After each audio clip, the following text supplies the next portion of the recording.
Apreciada mujer, estamos nuevamente aquí en Ancla en la Verdad para descubrir algo más en esta historia de esta mujer valiente. Te invito a que sigamos profundizando en estas preguntas. Pregunta número 9. ¿Cuáles son las acusaciones de los judíos para crucificar a Jesús? Realmente no hay algo que puedan ellos acusar a Jesús. Él es perfecto. Sin embargo, vemos que hay grupos que se sienten amenazados por el liderazgo de Jesús. No lo reconocen como el Señor, como el Mesías, como el Rey. Ellos tienen alguna situación que se ven amenazados en sus intereses y ellos empiezan a perder el control y el dominio sobre el pueblo de Israel. Estos tres grupos prácticamente hacen una alianza. Y es interesante porque entre ellos son antagónicos, pero para lograr sus objetivos, pues hacen causa común. Por un lado tenemos a los saduceos, que eran judíos, que tenían mucha injerencia también en asuntos políticos. Es un grupo religioso y ellos tienen vínculos con los judíos o con los que son del pueblo de Israel, que pertenecen a la aristocracia y pues cuentan con muchos favores. Por otro lado están los fariseos, que hemos visto que es un grupo de nacionalistas fervientes que se oponen a las autoridades romanas. Y por el otro lado está un grupo que también son judíos, que se les llaman los herodianos. Era un partido que prácticamente se dedicaban a supervisar toda la economía y los impuestos que ejercía el Imperio Romano en el pueblo de Israel.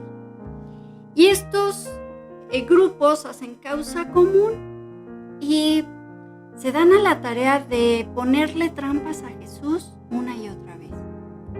Sin embargo, vemos que es hasta que ya se llega el momento en que Judas traiciona a Jesús. Cuando se da el arresto de Jesús, lo llevan a la Junta Suprema, lo ve el sumo sacerdote, escucha tanto bullicio de acusaciones que realmente ninguna tiene ningún peso. Pero él ve ya que es una amenaza todo lo que está sucediendo y va directo y le pregunta: ¿tú eres el Hijo de Dios? ¿Tú eres el Mesías? Y Jesús responde que sí. Y esto es lo que indigna al sumo sacerdote y es la razón por la cual lo llevan con las autoridades romanas. Y vemos en el Evangelio que ya cuando está con Pilato, lo que le pregunta a Pilato es: ¿tú eres el rey de los judíos? Y esto sí implicaba para Pilato una amenaza. Sin embargo, él también se da cuenta que tienen detenido a Jesús por un celo, por envidia. Y por eso él quiere dejar a un lado esto, retirar la acusación de la crucifixión, pero todo el pueblo también nos dice el Evangelio, estos grupos ya habían alborotado a toda la gente clamando la crucifixión. Y cuando Pilato pide una explicación, una acusación, ellos no responden, simplemente dicen: crucifícalo.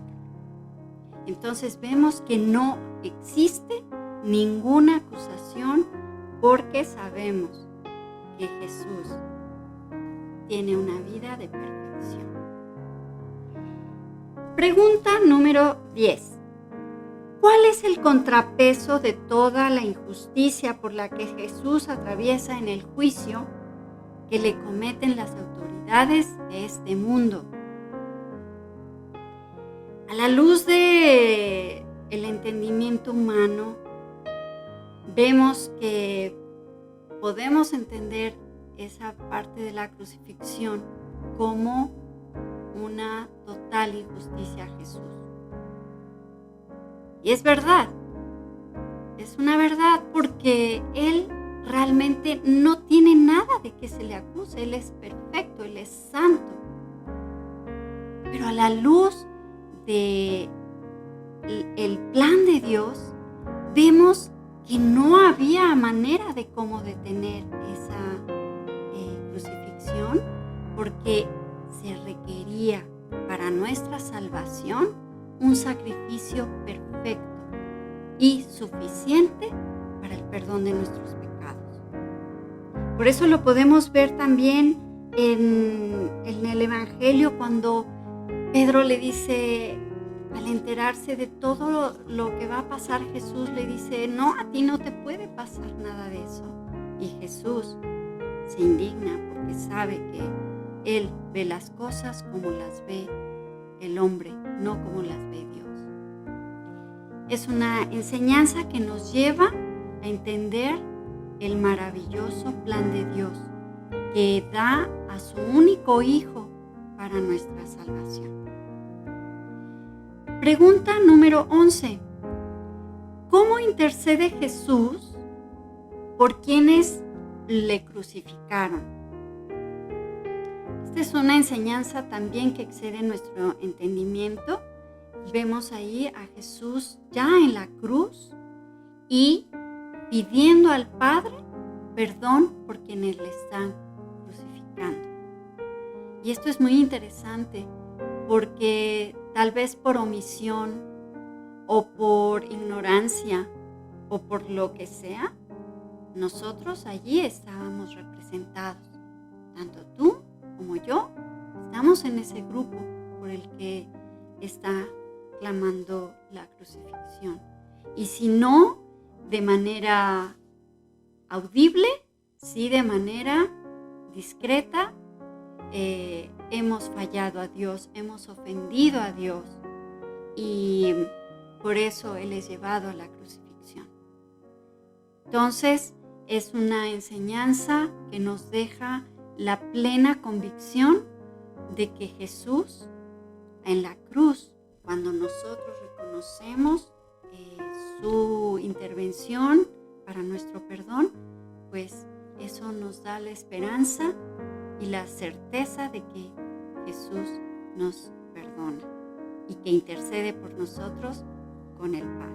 Esto nos lleva también a una enseñanza sensible, sobre todo cuando uno pasa por situaciones difíciles. Nunca vamos a estar en esa cruz nosotros. Él ya ocupó nuestro lugar.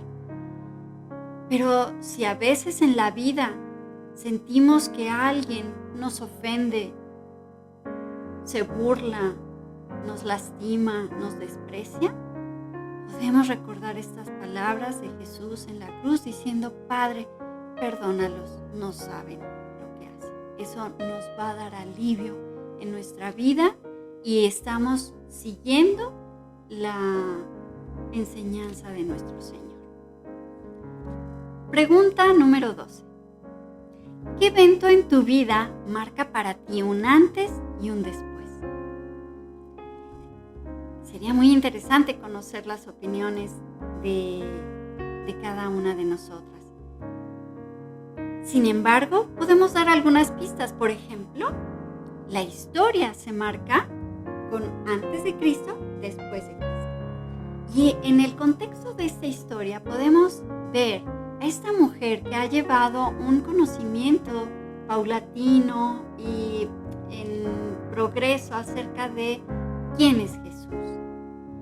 Seguramente también nosotras, cuando aceptamos a Jesús como nuestro Señor, empezamos a conocer de Él poco a poco, de una manera gradual.